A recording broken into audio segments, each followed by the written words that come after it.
నమస్కారం. Technical teachers certificate శిక్షణ పొందుతూ రేపటి తరగతి గదులను తీర్చిదిద్దబోతున్న కాబోయే ఉపాధ్యాయులందరికీ ఈనాటి విశ్లేషణకు స్వాగతం. ఒక పసికందు ఎన్నో సంక్లిష్టమైన ఆలోచనలు చేయగల వయోజనుడిగా ఎలా ఎదుగుతాడు? ఈ అద్భుతమైన ప్రయాణం గురించి ఈరోజు మనం మాట్లాడుకోబోతున్నాం. ఇది కేవలం శారీరక ఎదుగుదల కాదు సుమా, జీవశాస్త్రం, మన చుట్టూ ఉన్న పర్యావరణం మరియు మనమెదుర్కొనే అనుభవాలు అన్నీ కలగలిసి మన భవిష్యత్తు విద్యార్థుల మనస్సును ఎలా నిర్మిస్తాయో ఒక లైవ్ క్లాస్రూమ్ కోణంలో స్పష్టంగా అర్థం చేసుకుందాం. సరే, ఈరోజు మన ప్రయాణానికి సంబంధించిన రోడ్ మ్యాప్ ఇదిగో. మానవ మనస్సు అనే భవనానికి ఉన్న 4 ప్రధాన మూలస్తంభాలను వరుసగా చూద్దాం. ముందుగా ప్యాజెట్ జ్ఞాన వికాసం, తర్వాత ఎరిక్సన్ సామాజిక దశలు, మూడవది కోల్బర్గ్ నైతికత, మరియు 4వది చోమ్స్కీ భాషా వికాసం. చివరగా ఇవన్నీ మనకి ఎలా ఉపయోగపడతాయో చూద్దాం. ఇక ఆలస్యం చెయ్యకుండా మొదటి విభాగంలోకి అడుగుపెడదాం. పియాజెట్ మరియు జ్ఞానపరమైన అభివృద్ధి. పిల్లల ఆలోచనా విధానంపై ఇది నిజంగా ఒక విప్లవాత్మకమైన ఆలోచన. అసలు పిల్లలు అనగానే మనకంటే తక్కువ తెలిసిన చిన్నవాళ్లు అనుకుంటాం గదా. కానీ పియాజెట్ ఏం చెప్తున్నారంటే వాళ్లు తమ చుట్టూ ఉన్న ప్రపంచాన్ని చాలా చురుకుగా నిర్మించుకుంటూ ఉంటారు అని. ఇక్కడే మనం స్కీమాస్ అంటే ఏమిటో తెలుసుకోవాలి. ఇవి మన బుర్రలో ఉండే ఒక రకమైన మానసిక చట్రాలు లేదా ఫోల్డర్స్ అనుకోండి. ఒక చిన్న ఉదాహరణ చెప్తాను వినండి. ఇప్పటివరకు కేవలం కుక్కను మాత్రమే చూసిన ఒక పిల్లాడు మొదటిసారి గుర్రాన్ని చూసేమంటాడు, అమ్మో ఎంత పెద్ద కుక్కా అంటాడు కదా. అంటే తన దగ్గర ఉన్న పాత చట్రంలోకి కొత్తదాన్ని ఇమిడ్చాడు. దీన్నే అసిమిలేషన్ అంటారు. ఆ తర్వాత ఓహో ఇది కుక్క కాదు గుర్రం అని గ్రహించి తన మెదడ్లో ఒక కొత్త ఫోల్డర్ క్రియేట్ చేసుకుంటాడు చూసారా, అది అకామడేషన్. ఈ రెండింటి మధ్య బ్యాలెన్స్ వల్లే అసలైన అభ్యసన జరుగుతుంది.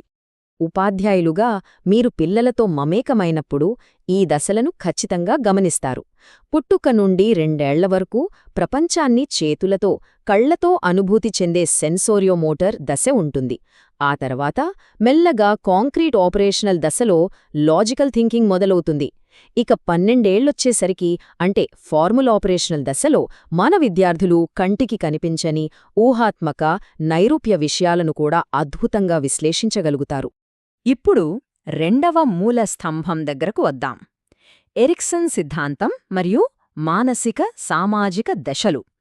పిల్లల ఎదుగుదలలో కేవలం జీవశాస్త్రమే కాదు, సమాజం పాత్ర ఎంత బలంగా ఉందో ఇక్కడ మనం చూడొచ్చు. మానవ అభివృద్ధి అనేది ఎప్పుడూ పూలపాన్పు కాదు, అదొక నిరంతర సంఘర్షణల ప్రయాణం. ఈ పట్టిక గమనించండి. ముఖ్యంగా ఉపాధ్యాయులుగా మనకు బాగా ఉపయోగపడేది 6 నుండి 12 ఏళ్ల వయసు. ఇక్కడ పిల్లల్లో శ్రమ వర్సెస్ న్యూనత అనే పెద్ద ఫైట్ నడుస్తుంటుంది.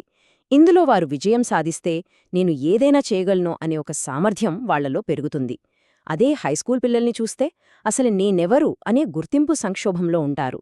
దాన్ని వాళ్లు సరియైన రీతిలో దాటితే ఒక బలమైన, స్థిరమైన వ్యక్తిత్వం ఏర్పడుతుంది. అసలు ఇదంతా మనం ఎందుకు తెలుసుకోవాలి అంటారా?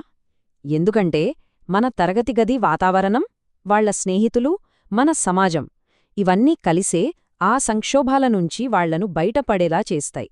అందుకే రేపటి తరగతి గదిలో పిల్లల ప్రవర్తనను అర్థం చేసుకోవడానికి మనకు ఇది ఒక అద్భుతమైన కంపాస్ లాంటిది. సరే, ఇప్పుడు 3వ విభాగం చూద్దాం. కోల్బర్గ్ మరియు నైతిక తార్కికం. మనుషులు ఇది సరైనది, ఇది తప్పు అని ఎలా డిసైడ్ చేస్తారు అనే ఇంట్రెస్టింగ్ పాయింట్ ఇది.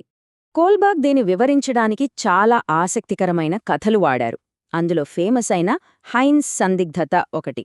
తన భార్య ప్రాణాలు కాపాడ్డానికి ఒక వ్యక్తికి వేరే దారి లేక మందును దొంగిలించాలా వద్దా అని అడిగితే వయస్సును బట్టి మన నైతిక దిక్సూచి ఎలా మారుతోందో ఆయన చెప్పారు. చిన్నపిల్లలైతే దొంగతనం చేస్తే పనిష్మెంట్ ఇస్తారు అని భయపడతారు. ఇంకొంచెం పెద్దయ్యాక సమాజం ఏమనుకుంటుందో రూల్స్ బ్రేక్ చేయకూడదు అంటారు.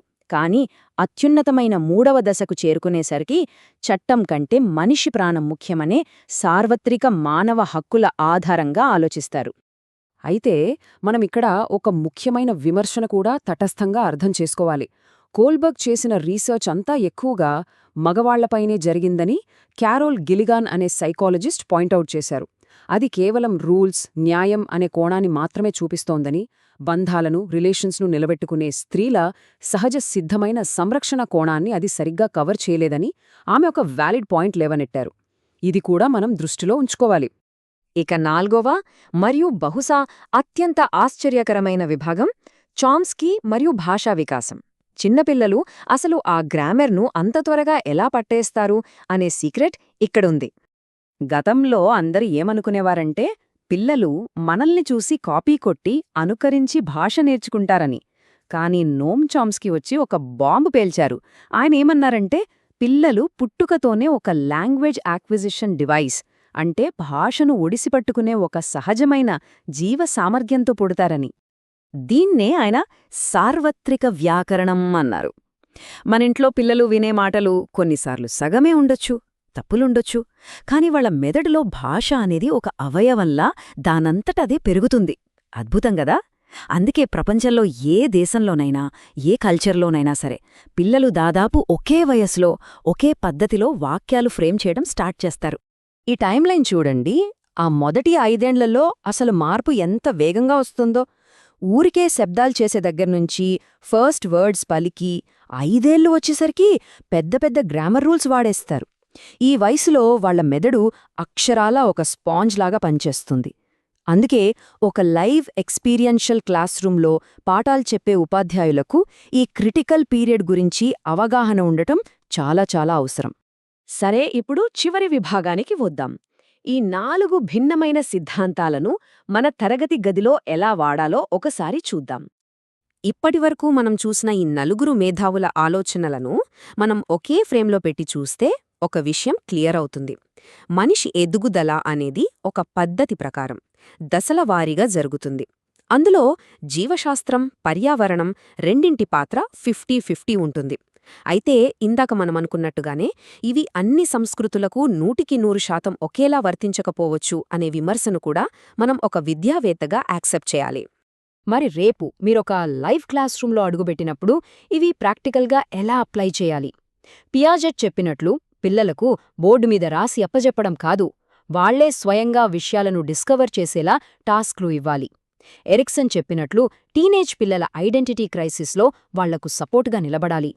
కోల్బర్గ్ స్టైల్లో వాళ్లతో నైతిక విషయాలపై ఓపెన్ డిస్కషన్స్ పెట్టాలి.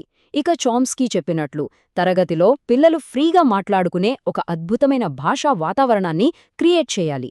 ఇవే ఒక ఎఫెక్టివ్ టీచర్కి కావలసిన అసలైన టూల్స్. ఇక ముగించే ముందు మీ అందరికీ ఒక చిన్న ఆలోచనను వదిలి వెళుతున్నాను. మనం ఇందాకడ్నుంచి చెప్పుకుంటున్నాం కదా, పిల్లల ఎదుగుదల అనేది వాళ్ల జీవశాస్త్రం మరియు చుట్టూ ఉన్న వాతావరణంపైన ఆధారపడి ఉంటుందని. అయితే ఈనాటి స్మార్ట్ఫోన్లు, స్క్రీన్లు, ఈ ఇంటర్నెట్ వాతావరణం రేపటి తరం పిల్లల మెదడు నిర్మాణాన్ని ఎలా మార్చబోతోంది? ఈ కొత్త డిజిటల్ పర్యావరణం మన డెవలప్మెంట్ స్టేజెస్ను పూర్తిగా మార్చేస్తుందా? భవిష్యత్ ఉపాధ్యాయులుగా మనం తీవ్రంగా ఆలోచించాల్సిన, అన్వేషించాల్సిన ప్రశ్న ఇది. మళ్ళీ మరో ఆసక్తికరమైన విశ్లేషణతో కలుద్దాం.